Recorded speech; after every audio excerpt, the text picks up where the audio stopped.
So again, I'm Roberta McIntyre. I'm President and CEO of Fire Safe Sonoma. Fire Safe Sonoma is the county-wide Fire Safe Council. We've been working in the wildland fire safety and risk reduction space for over 26 years now. And I am proud to mention or claim that I am, Fire Safe Sonoma is a collaborator of the Resilient Landscape Coalition. And the Resilient Landscape Coalition, it consists of four primary entities. Of course, Fire Safe Sonoma, as I mentioned, we're kind of a smaller player. The three heavy hitters are actually Habitat Corridor Project with April Owens and Jennifer Roberts. And they're here today helping with the program. In fact, April Owens is going to be our presenter today. And then also part of the coalition is the Sonoma Ecology Center. And from there, we have Eric Scholes, Caitlin Cornwell, Ellie Inslee, and Rochelle Bean. And I think at least one of those folks, Eric, will be with us today. Not sure if the others are joining or not. And then last but not least, another collaborator is UC Master Gardener of Sonoma County. And from there, we have Mimi Enright and Jennifer Roberts is part of that group as well. Wanted to also mention that to make this project possible, we received funding from the County of Sonoma Ag and Open Space through their Wildland Fire Grants program that they ran a few years, up until about a year ago. I'm not sure they're still running it. And also we often engage with CAL FIRE and our local fire chiefs, etc. This is part 3 of our 4-part series. In this particular part or presentation, we will be presenting Firewise design within the defensible space. And April's gonna give us an awesome presentation, so I'm handing it over to you, April. And we have this one little slide around this webinar is being recorded, and put your questions in. We're using the question and answer tool. Jen, would you want to say really quickly what that means? Sure. If you have questions, you can put them in the Q&A box rather than in the chat tonight. Thank you. Thanks, Jen. Okay, here we go. Hi, everybody. Welcome to my office.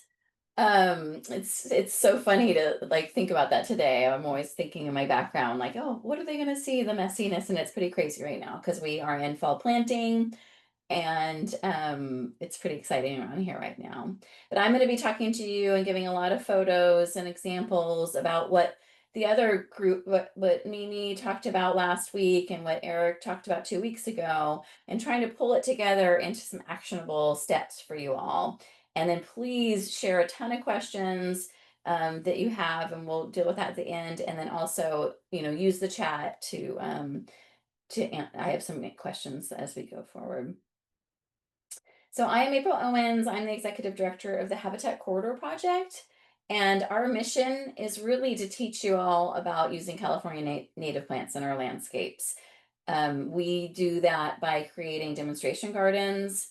And in the last few years, we've really focused on these Resilient Landscapes Coalition workshops. So trying to help the people that come to these workshops understand and get some hands-on time with plants, but also just understand how to use California native plants in your garden.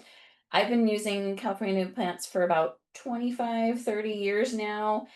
I got obsessed when I was in landscape architecture school and went hiking with botanists and really got to understand them in their environment, and then created the Habitat Corridor Project with Nancy Bauer in after I got my green MBA from Dominican. So it's been a passion project that has turned into something more.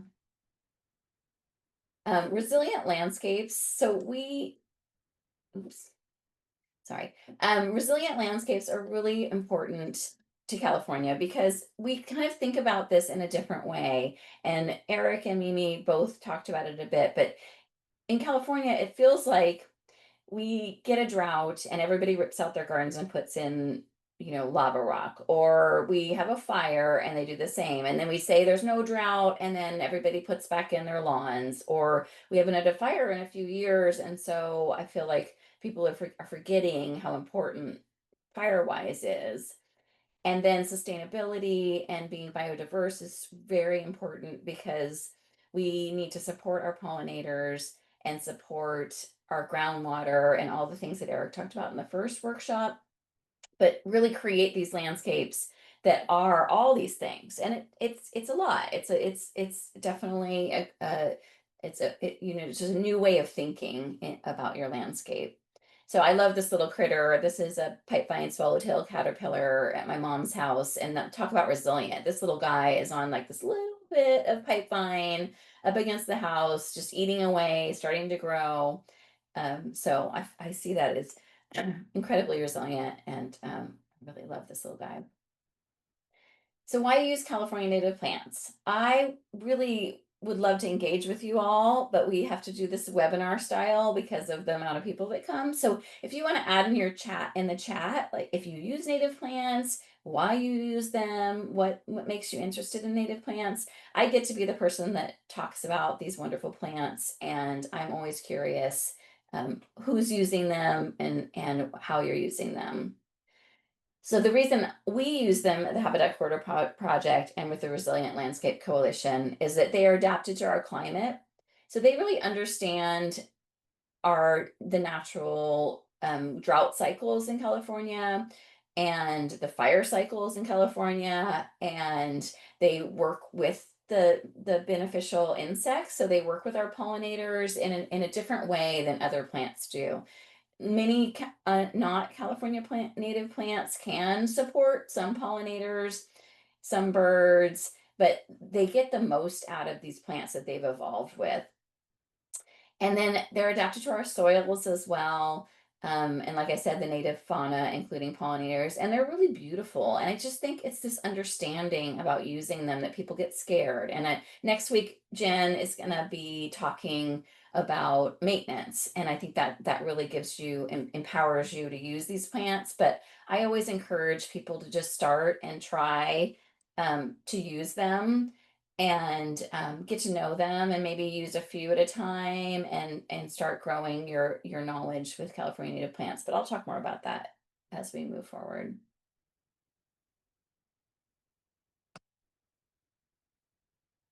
Another reason that we use California native plants and all these sustainability ideas is because of this idea of biodiversity. And a typical landscape only has a very limited number of plants that are used in commercial, and they're easy to grow in nurseries. And that's why they end up being something that we see so much in our landscapes, like lavender and rosemary, and some shrubs like oleander, just the typical stuff.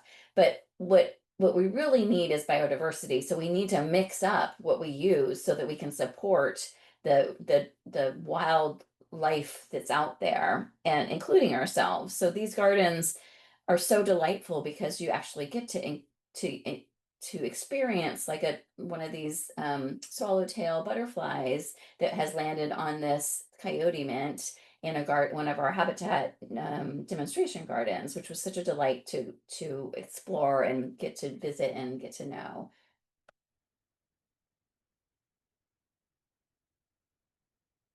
So I'm going to dive into Zone 0. I hope you all were at Mimi's talk last week. We have and I should have had a slide to kind of go over all the zones again, but there's Zone 0, Zone 1, and Zone 2 we're going to talk about today. And Zone 0 is the 5 feet, the 0 to 5 feet around your home, which is recommended and is now going to be law, and is law in many areas, or in code, that you're going to need to embrace this. And so there's no reason to be scared of Zone 0. There's so many wonderful ways that you can approach this zone. But the one thing is you got to take plant material out of it. And you'll have a few years to adapt to Zone 0. And I just encourage all of you to start looking at it in different areas around your home, and especially kind of approach it in a phased plan. But I'm going to show you some fun ways to use that space. So in that zone 0, you can have patios and pathways. You can have decorative rock and boulders, water features, containers with annuals, just rethinking that zone right around your house. I think we've inherited this architect's way to look at homes where they just planted up this ugly zone in around the home and called it foundation plants. And so I'm pushing back, and hopefully architects will embrace this to make the the their homes around the base look prettier. So right now we're just dealing with something like this. This is a CMU block foundation, and we added some beautiful cobble and pebbles around the house, and then out and looking out, you see some of the plants. So hopefully we distract the eye from the foundation, which isn't as pretty in this rebuild. This is actually a rebuild. So architects really need to, especially in rebuilds after the fires, embrace this zone and make it better on the house side. Another zone 0, again with the patios and pathways, this is crushed rock, and they create this like wonderful outdoor living space.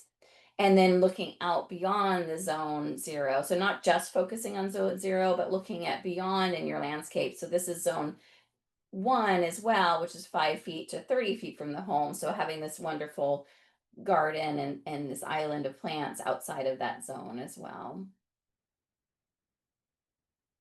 Hardscape, this is bluestone pavers. This was actually a fire rebuild, as you can see in the background. And this was a scorched concrete patio that we covered with bluestone pavers. And so we didn't have to rip up all that concrete. We were able to add a level of beauty on top of that. So that saved the landfill and saved the clients. Planters and water features, little bird baths are allowed in zone 0, especially if you can move them. We actually don't have the final legislation out and final directives, but I do know that some containers will be allowed in this zone, but they need to be movable. Again, with some nice containers, this 5-foot pebble around the home, and then some beautiful grasses and some water feature outside of that 5 feet. So you're starting to think, as you go out. So I want people to just not just focus on zone 0 and like, oh, I have to take everything out, it's going to be awful, but to look at your landscape in a different way. This is a lovely patio, some water features with board formed concrete, and some quartz or some metal containers that around that zone 0. So just thinking about, where am I going to live in my landscape? Can I look out to my planting, which is lovely from inside? So moving the plants out makes it lovely to see from the inside. This is a good one for zone 0 because I think we've been using this slide a lot, and we all have realized, as we've been doing this for quite a few years since the fires in 2017, that this slide, there are problems with it. There's a great zone 0, this 5 foot of crushed rock and base rock, but then the deck is an issue, and that it needs to be looking at that home hardening. So this grid is too big under the deck, so embers could fly under that deck. So we suggest getting a tighter grid to harden under the deck. And also, I would suggest making sure you look under your deck and don't keep a bunch of junk under there. Like, it would be so easy to start collecting things under this deck. You don't want to collect anything under the deck. You actually want to put like drain rock or something under there and keep it really clean. So we can't only blame the landscape. We need to think home hardening is the key to these Firewise homes as well. This was a good revision that we did before the fires. We were always 100% native plants, 100% sustainable, great with all that. But then as we started thinking about fires, we we looked at like this site and we removed the mulch that was right up against the house because you don't want any kind of combustible material in that zone or inorganic or organic material. So we added pebble on that right side. We cleaned up, we got rid of some plants along the swale. We revealed a lot, and this was right after we had done the edit. And then now we have some wonderful plants in that 5 to 30 zone beyond this swale. So it shows, you know, that a pretty quick fix made this a safe zone 0. I wanted to give you some ideas of different materials that you can use in zone 0. So we'll be sending out these slides afterwards so you don't have to scramble to get your notes, but these are just some wonderful examples of different materials that you can create that zone 0 and make it look interesting and creative. And my first suggestion would be to go to a local landscape yard and just wander around and look at all the different materials that you could use in that space. There's just so much to choose from.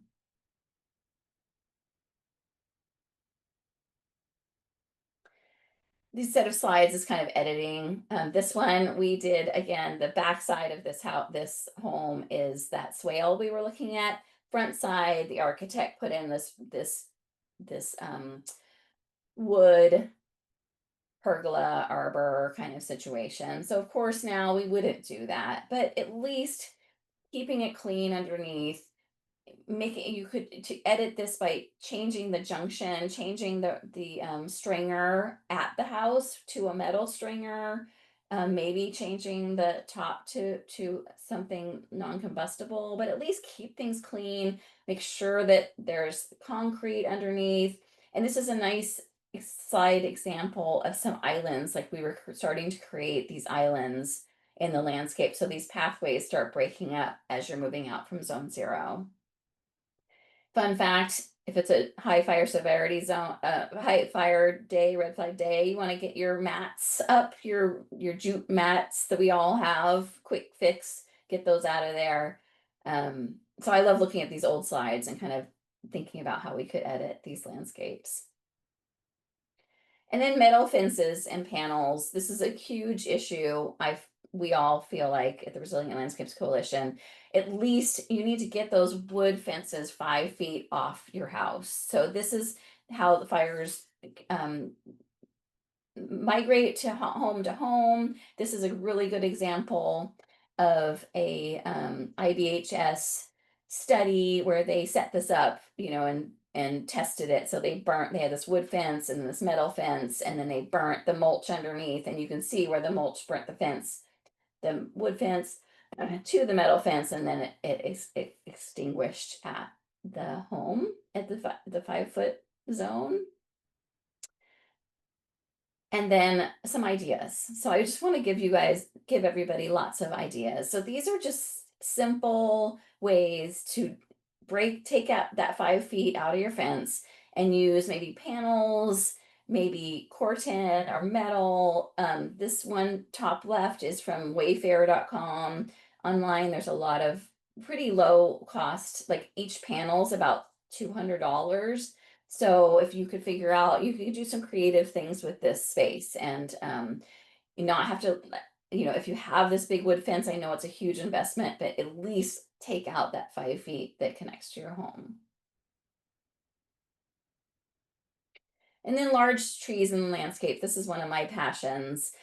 These are California live oaks. This is in Geyserville after the 2019 fire that wrapped around this home.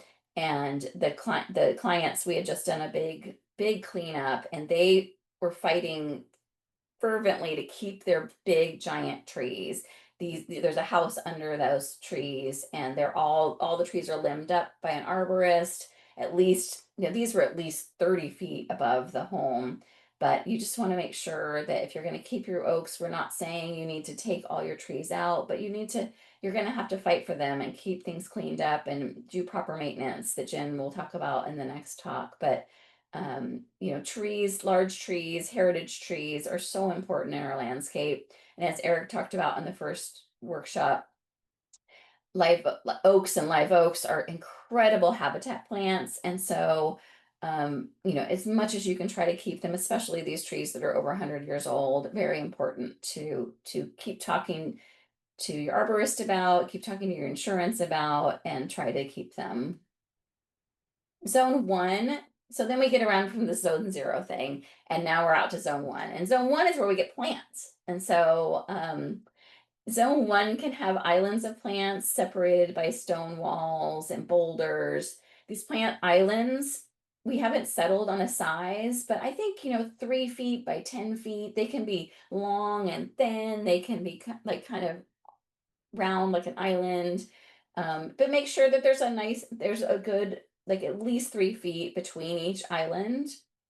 And you want to use shrubs as specimen in this zone 1. So you don't want to have like these big masses of shrubs, but you can have habitat plants and good native plants as a specimen, like a toyon or a manzanita. You just want to surround it by lower growing or different heights of plants as you go out.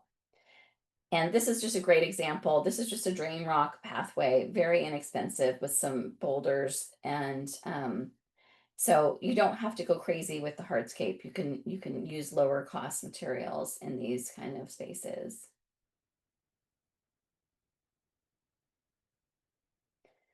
Another way to think about these islands is like, this is downtown Sebastopol, and you want to think about your urban environment as well. So this site, this was a housing community, and this site was set against the road is a good fire break, in that 5 to 30, and the pathway, the sidewalk. So just think about your neighbors. We're not just looking at giant landscapes. We want to think about our little homes and our little landscapes in coordination with your neighbors. So this is a lovely palette of ground covers. So you could and it's full of habitat. So you don't have to have a lot of height in this 5 to 30 zone. You can have these wonderful medleys of wonderful ground covers that support wildlife as well.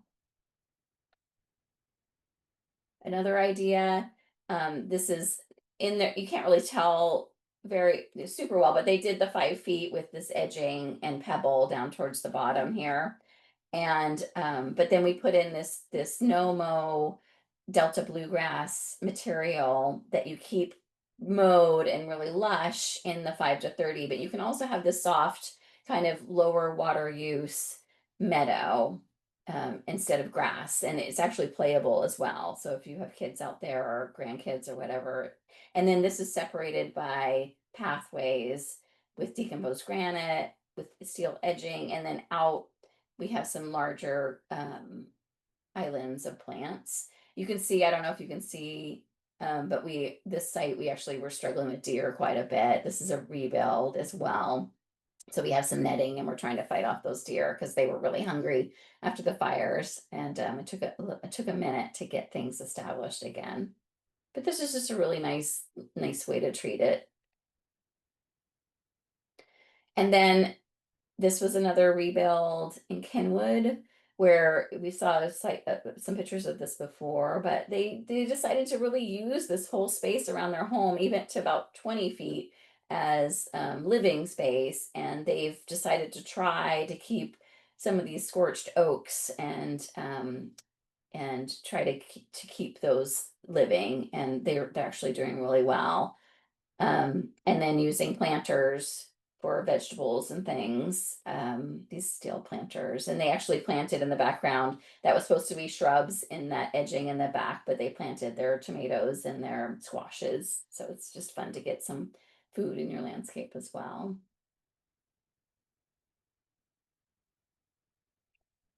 And then people say often to me, there's the native plants don't flower enough and they're not colorful enough. And I just laugh because our native plants have so much variety and so much color and so much seasonality.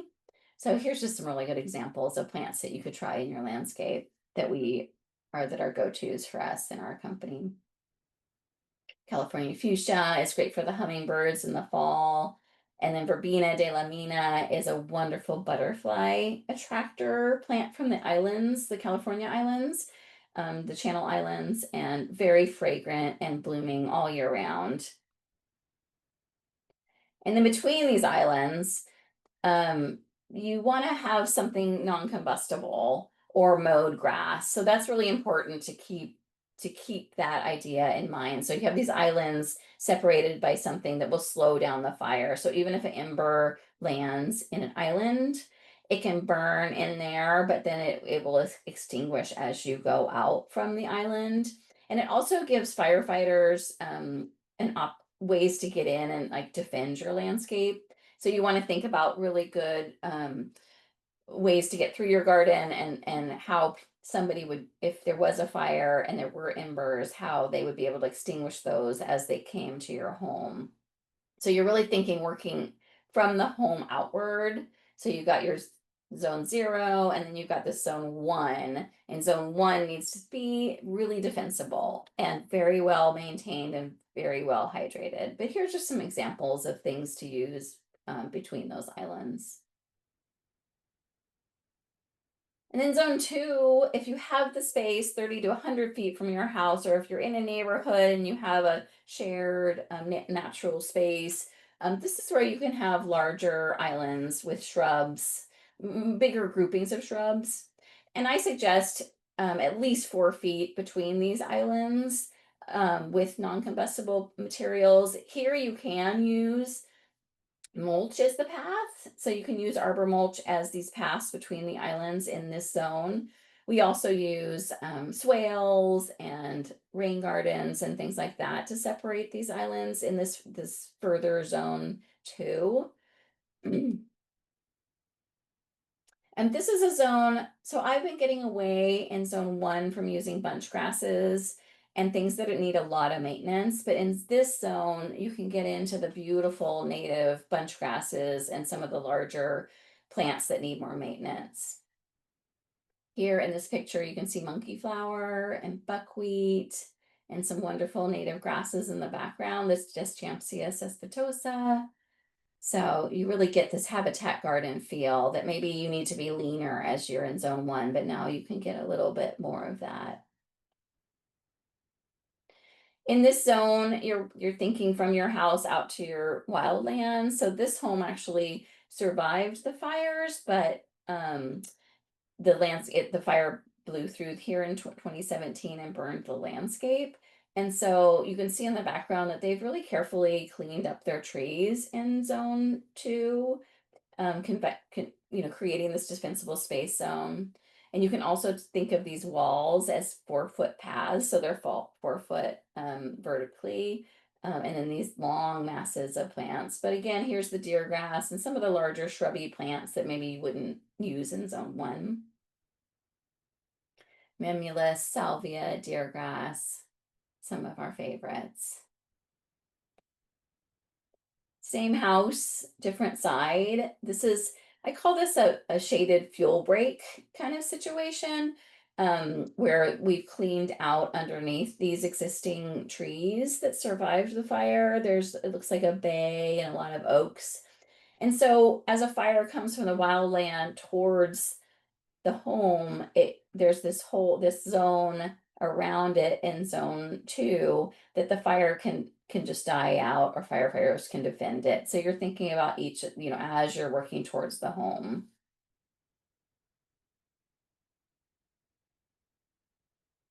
A lot of communities use shaded fuel breaks as a larger, broader community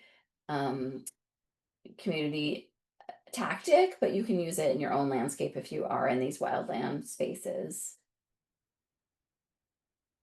And then water in the resilient landscape. So water, again, it's fire, water, biodiversity. So we want to sink water in wherever we can in our landscapes. And swales are just a wonderful way to do that. They can be just a low place in the garden. They can be rocked in with a ton of pretty boulders, but just a place where you're sending water into, and maybe through, in some spaces, you're sending water into this kind of dry creek situation and off your property, but you want it to be able to sink in. So you're slowing it down, you're spreading it, and you're sinking it in your landscape if you have the room. And like I said, these can be the hardscape kind of elements in between the islands, like in this upper right hand picture, where we have these big islands separated by this kind of rocky swale instead of a path. And this is just one of the ones that we did. So you see upper left hand, this flat space in this landscape. And then heading into the swale, you know, we just kind of dug a trench in the soil, added some pebbles, and then we ended up planting along it. And then rain gardens are another wonderful way to sink water in and get to experience it, your landscape. We don't get rain enough, you know, and so when it rains, I get excited to have our clients like get to experience it. And so we can see the frogs and enjoy the rain and let it sit for a minute. And then if you use a nice drain, like well drained, like 2 feet of drain rock and then some pretty cobble on top, you get, it just sinks right in, and it never becomes people always ask me if it becomes a mosquito attractor, but it doesn't, it just sinks on in. Again, and then now hydrating. So you're going to want to water these plants that you've got in the ground. And so there's a couple ways to do it. You can do a grid of drip irrigation, which is very popular. And so that is just covering your garden with about, you know, every few feet you have these lines of emitter. So you're soaking the soil and making sure the plants get all that water and soaking the roots really well, and soaking the soil for the mycorrhizae in the soil. But it's all under the plants. Or you can use these low water use hunter rotators where they're pop-ups, but they're lower water use, and you can put them on risers so they can be higher above the plants, but they give the plants what they really want, which is like this idea of rain. You know, plants aren't like adapted to have just water right at their base or like just water under their leaves. They really like this rain shower. So if you can use these, native plants really appreciate it. And we, you know, at Resilient Landscape Coalition, we are not forcing you all to use 100% native plants. And so, you know, think of your garden as 80% California native plants and maybe 20% your favorite plants or annuals, and that equals biodiversity. And so here's where I just wanted to speak quickly about how you design a garden with native plants. And you really want to try to think about your plant community. And so calscape.org is a great website where you can put your zip code in, and it gives you all the plants that are local to your site. And so you can kind of go through that, and then you get to know what your plant community is and what the plants are that would naturally occur there, and then kind of go from there. So there's some generalized, you know, oak woodlands, coastal, oak savanna. There's a lot of plant communities that Eric was talking about in his workshop, but that's an easy way to just plug in your zip code and just kind of, it'll tell you your plant community and you can go from there. Again, native versus non-native. I always say there's a native plant that can replace any non-native plant. And here's some tips for successful habitat planting. So getting out even more, we started with zone 0, and then we talked about the different islands, and now it's like this higher level, like how do we support our biodiversity? And so these tips just help create more biodiversity in your garden, which is many types of flowers, you know, large groupings, we call them pollinator targets. Flowering at different times is really important, and plants that provide both nectar and pollen sources.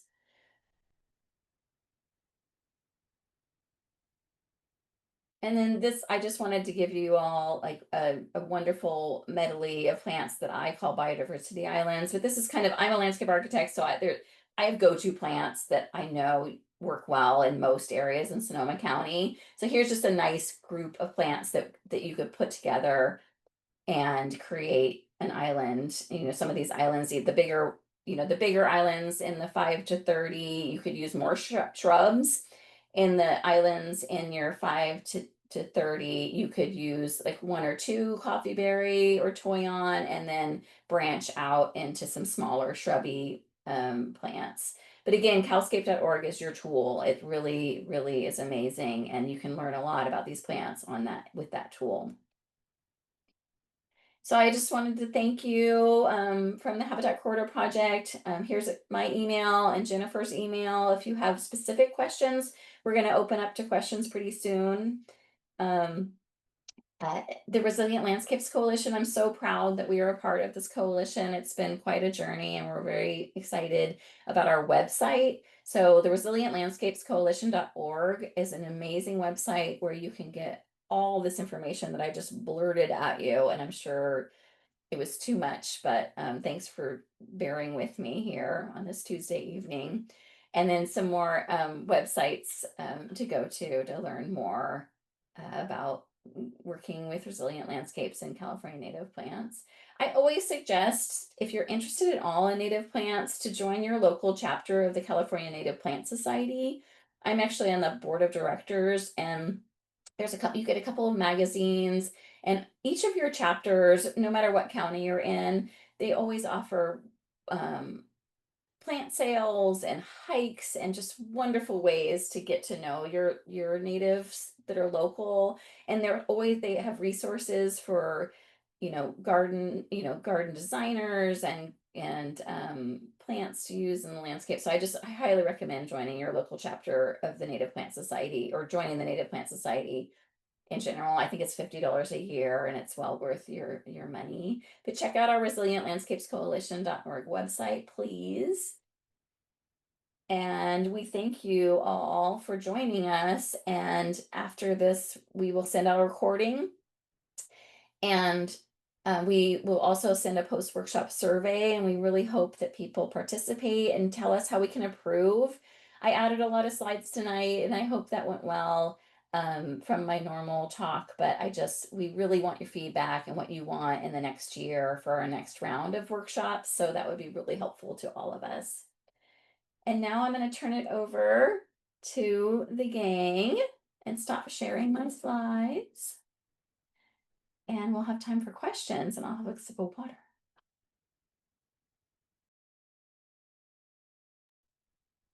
All right. Great job, April. Thank you so much. Thank you so much. And now we have time for questions. We have a couple already in. And I'll just say to start, someone did ask again about the slides. So if you've been joining us for parts 1 and 2 and now 3, you should have received an email as a follow-up, which has the link to the recording, which is on our YouTube channel, and a link to the slides and to all the information we've been putting into the chat each night. So parts 1 and 2 are there.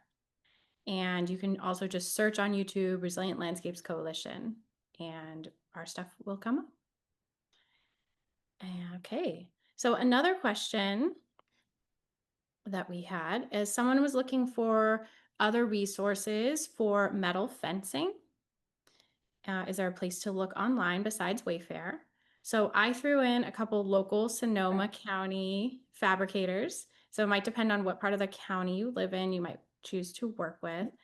I suggested CJ's Iron Fence, DeFranco Gates and Fence, and Acuna Ironworks. So if anyone in the group has another suggestion, please feel free to put that in. Roberta? Yeah, so here's a thought. If you know anybody that's taking a welding class, it would be a really cool project for them to make a metal gate in their welding class. So Yeah, or take it yourself. Very cool. And I was just trying to come up with some really simple, easy, just panels, so you can even talk to those fencing companies and ask how much would 5 feet be of just that, so you don't, or whatever the distance between the posts are. Yeah, Fire Safe Sonoma, we actually had a voicemail from somebody asking that same question, and so I gave her a couple references, not any different than what you guys just did. Depending on what architecture style you want to get out of your new section of fence install, there's a lot of options, and yeah. Great. Okay, so Jim is wondering, how do mature trees fit into zone 0, if at all? Roberta is shaking her head no. No, for the most part. I mean, if it's within that 0 to 5, the trunk, it's not supposed to be there. And believe me, I am that person. I can totally empathize with folks in this situation. When we built our house, most people put their house so that the front elevation is parallel to the street. We did not do that with the house that I'm in that we built. We actually turned it at an angle to fit within a grove of native oaks. So now our house is surrounded by native oaks, which is a lot of work to maintain to keep off the house. But when I get tagged by insurance or CAL FIRE, whoever, and I hope insurance isn't looking at this, I will be required to remove the trees where the trunk is within the 0 to 5. If your trunk is just outside, let's say the edge of the trunk closest to your exterior wall of your house is 60 1/2 inches away, then it's allowed. However, the bole of the tree, like this part of the tree, has to be at least 10 feet away from the exterior walls and 10 feet off the surface of the roof. So if you're in a 2-story house like I'm in, it basically means that if you have that tree and it's close to your house, it's going to be what they call lollipopped, where you've got this big naked trunk all the way up to this big round lollipop top of your tree. Uh, I don't even know if that's healthy for a oak tree, but that's what the regulations are requiring. Now, again, the regulations only apply in the high and very high fire severity zones, not everywhere. I happen to be in the very high fire severity zone currently. Used to just be in a high, now I'm in very high.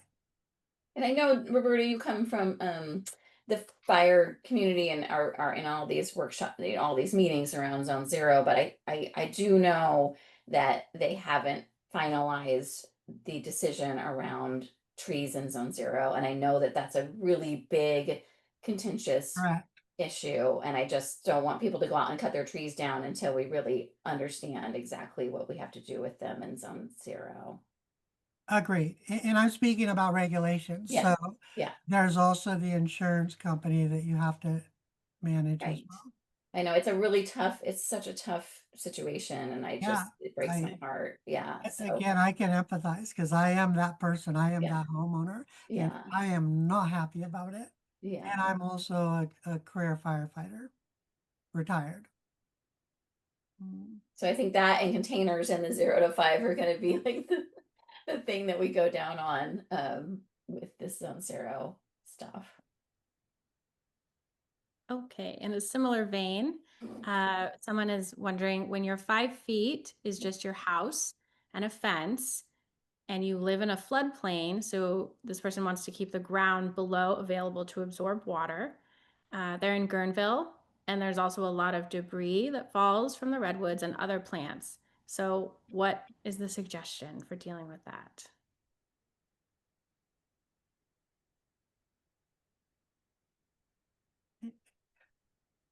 I think that's outside my wheelhouse. That's tough. That's a really tough one. When you're 5 feet, it's just your house and the fence, and you live in a floodplain. I want to keep the ground. Well, my initial thought is just do the best you can to keep that area clear of, you know, needles and duff and the buildup of all that stuff. I think the other folks here would probably agree that you need something there as mulch to kind of keep, the plants in the area healthy. But yeah, the more combustible material you have piling up there, the more at risk you are. Yeah, maybe like that picture that I showed with the swale kind of situation. Like I know that's really expensive, but maybe you could do kind of cobbly kind of situation where you could blow off the redwood leaves easier. So, for maintenance, because I know it's a lot to live under redwoods is a ton of work. Um, And Not sure if you attended parts 1 and 2, but the first place to start is with hardening your home. Mm. So going through the process of working with that with your roof and what kind of grates you have for, any attic inflows, etc. So making sure your home is hardened, and there are resources out there on Fire Safe Sonoma's website, etc., to figure out what that is and what that would mean for you. So start there, and then also working with your neighbors. And if you have, other area that's the duff and exposed soil, etc., that's doing the work of gathering that rainwater as well. So, you might just have to think about sacrificing some of that, but it can get through gravel, etc. Okay, next question. My home is on a hill and surrounded by a very large deck all around the house with wooden staircases from the street to the front door. Should I be surrounding the deck with the 5-foot zone? Not sure how to think about these requirements. That's a great question. Yeah, Roberta, do you have but thoughts? yeah, the draft regulations measure the 5-foot zone from the exterior portion of your deck. Mhm. So your deck is considered part of your house, if that makes sense. And that really adds to it because you really have to think about, like, I have a deck around my house, and that that extends that to like 25 feet around my house with zone 0. Yeah.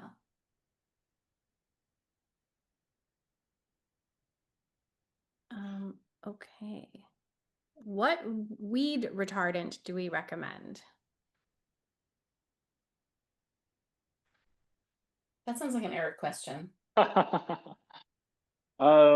There's a lot of options, but I guess it depends on. For me, I generally avoid the classic weed retardants, which are mostly plastics, and then ultimately break down into a bunch of microplastics in the soil.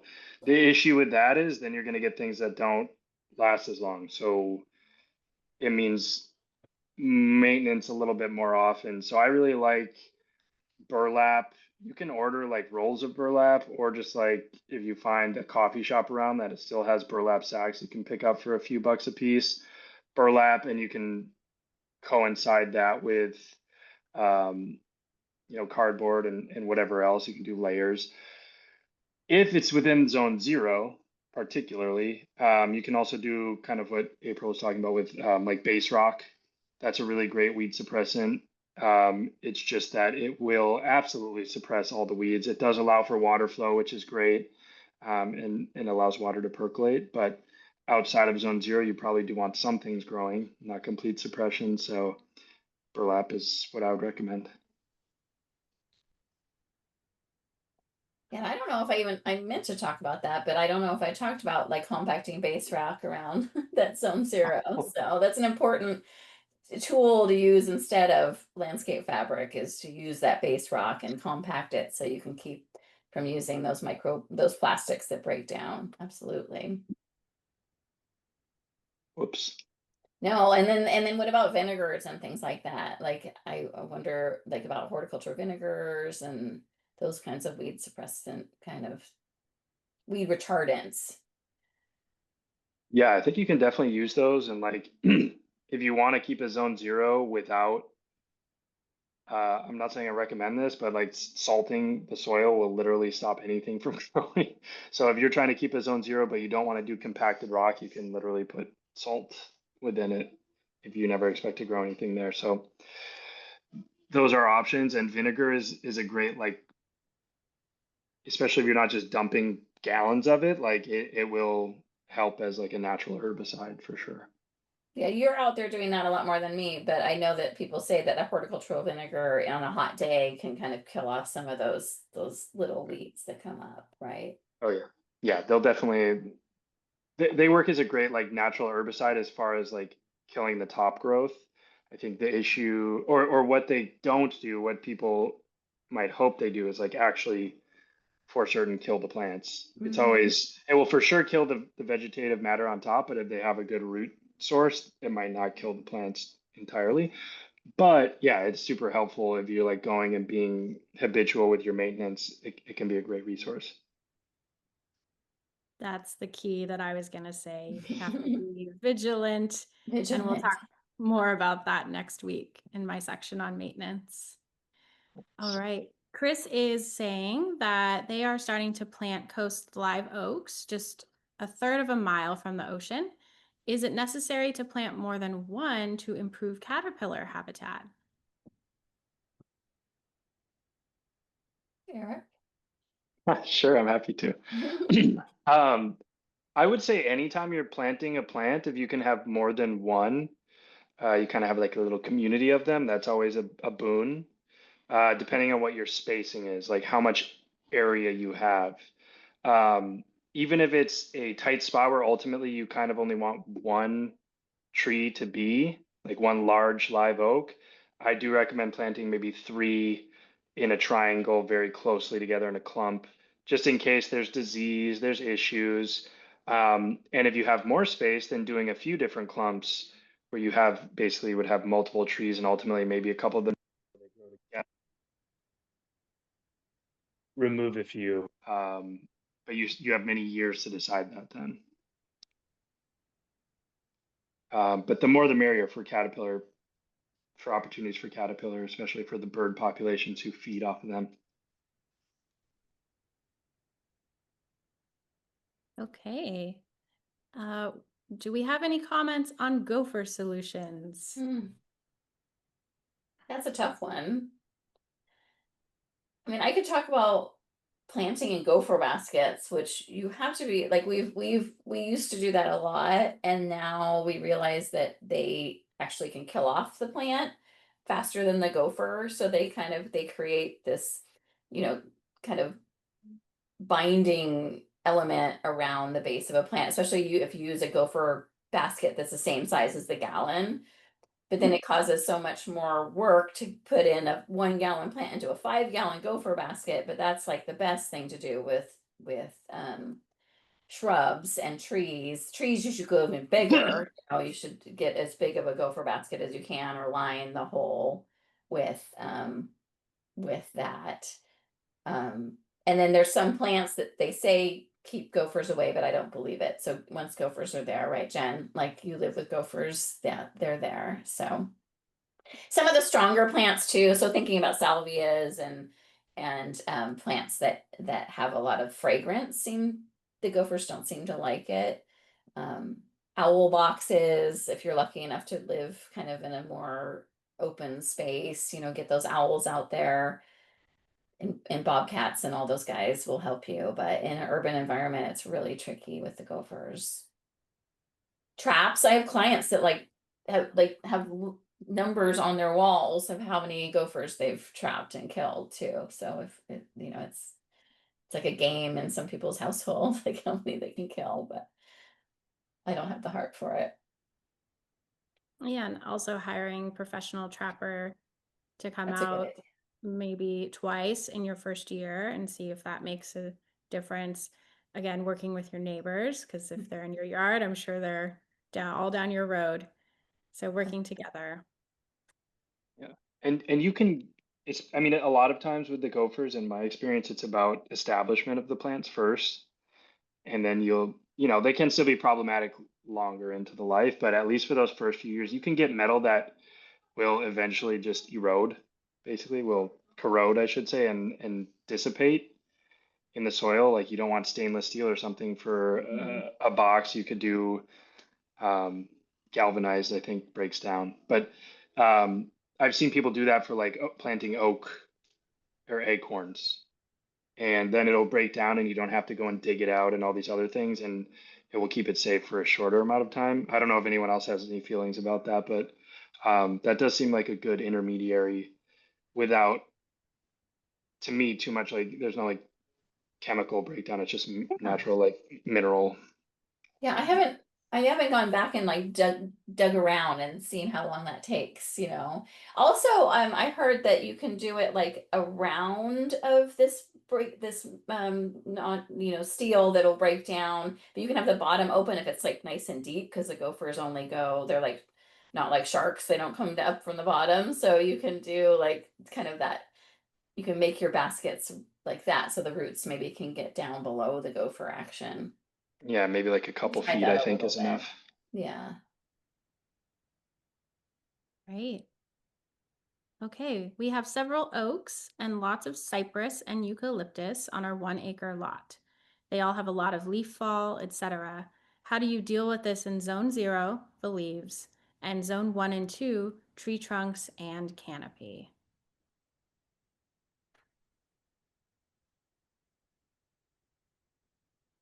Well, zone 1, you're gonna have to really work hard and keep it out of there. Especially in fire season is what we've been speaking to in the past, right? You really have to fight for your trees. And then zone 1 and 2, you can, we've been talking about this for years with Roberta and the fire officials. Like, you can leave a couple inches of mulch, around your trees.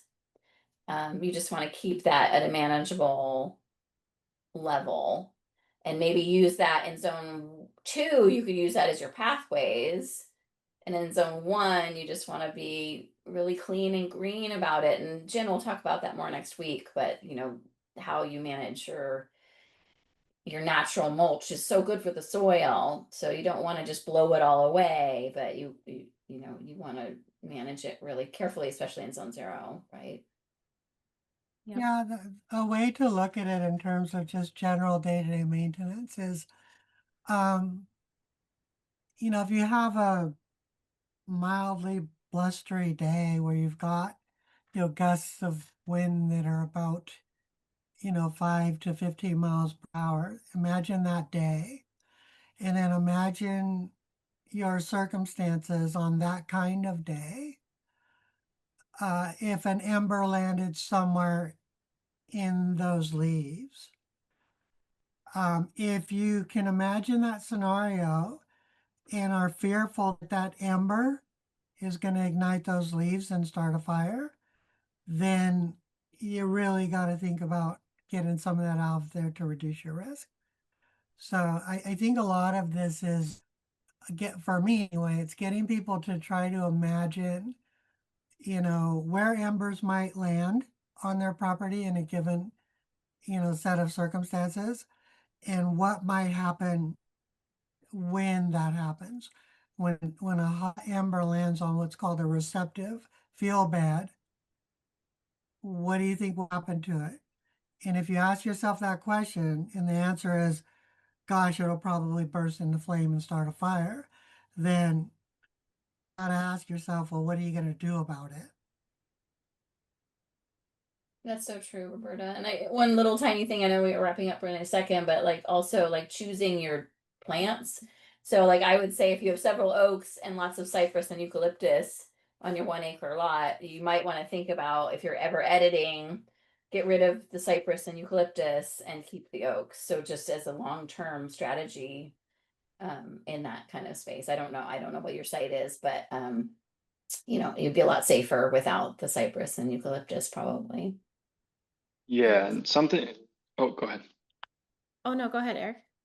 I was just gonna say, and of course, we kind of have the trees we have sometimes. So one thing that can be beneficial, even if you're working with eucalyptus, which tend to shed a lot, or oaks as well, just making sure they're pruned well. So, sorry, my cat is getting all over me.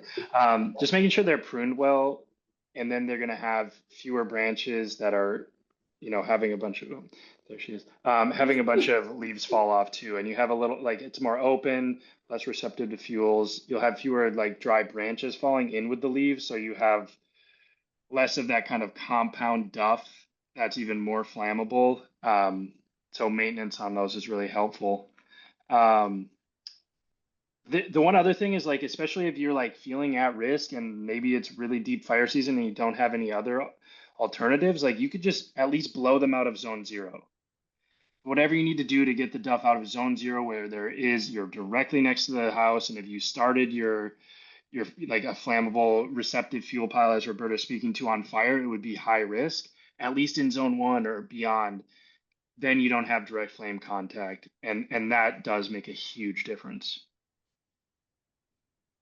That's all I got. Okay. Yeah, I think And that kind of segues into what was another question. Maybe you did speak to it, but yeah, if, can I put my compost pile around 30 feet?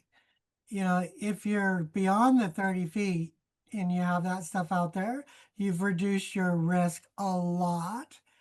The degree of risk starts to increase the closer you get to the house. And once you break that roughly 30-foot barrier, then your risk starts to go up pretty rapidly. And keep your compost pile well hydrated, kind of like another plant in your garden. It's best for the compost and best for your fire risk. Okay, and we are over time. So thank you everyone for your questions. Thank you, Can I April. just comment on the one question? Sure. I'm not sure if everybody in the attendance could see this, but this is a really good question, and I love this question. And I don't know the answer to it, and I'm going to find out. The question is, with regard to trees in the 0 to 5, generally, the question is, what if the trunk is 10 feet from the house, but it's in the middle of your deck? I think that happens a lot Yeah. in the I was redwoods reading and that out too. towards the west. Yeah. So is that tree part of your house and you don't count it because it's not in the 0 to 5? Because the 0 to 5 starts at the outside perimeter of the deck. I love that. I'm That's excited like, to hear, Roberta. Maybe next week you could report back what you find out. yeah, if anything, I love that. Because I That's like the like, idea of it being part of your house. Like, isn't that yeah, maybe? I love questions. That's like, if God is so powerful, can he make a rock so big that he himself can't lift it? That is a cool It's just a new question. way to look at that. Yeah, the unstoppable force. Well, the one thing, I mean, I think this a safe thing to say is that at least keeping that limbed Yes, and maintained is going to be a benefit.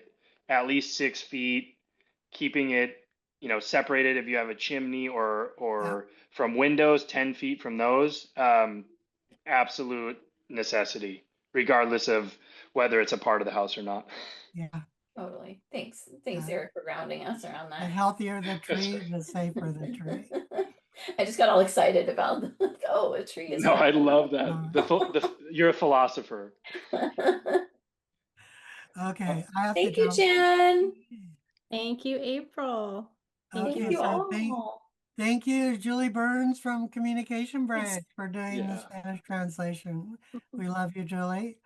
And thank you guys for attending, all 50 plus, I think, of you all. Thanks for attending. You make us inspired to keep doing this. And thank you, Team Resilient Landscape Coalition. Yeah, we make this possible, and hopefully we're providing things of value to our attendees. I'm excited to hear get people's feedback and also to see Yeah. Jen's next week.